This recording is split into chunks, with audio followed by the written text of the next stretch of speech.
হরে কৃষ্ণ, সকলকে দণ্ডবত প্রণাম। তো আমরা এই ভিডিওতে জানব পঞ্চতত্ত্বের কে কার অবতার। তো গৌড়ীয় বৈষ্ণব সম্প্রদায় মতে পরমেশ্বর ভগবান শ্রীকৃষ্ণ কলিযুগে জীবের মুক্তির জন্য ভক্তরূপে অবতীর্ণ হয়েছেন। শ্রী চৈতন্য মহাপ্রভু অর্থাৎ শ্রীকৃষ্ণ চৈতন্য।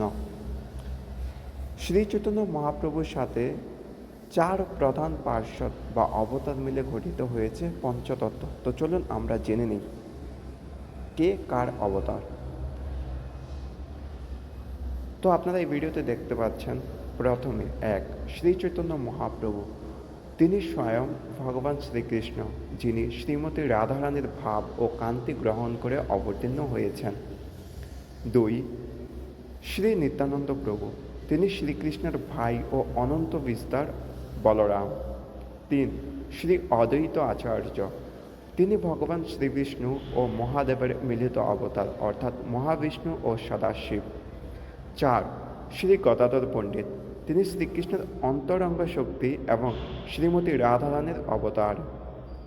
5 শ্রীবাস ঠাকুর। তিনি শ্রীকৃষ্ণের শুদ্ধ ভক্ত নারদমণি বা তটস্থ শক্তির অবতার। তো এই হচ্ছে পঞ্চতত্ত্বের অবতার সম্পর্কে বিস্তারিত। হরি বল, সকলকে দণ্ডবত প্রণাম।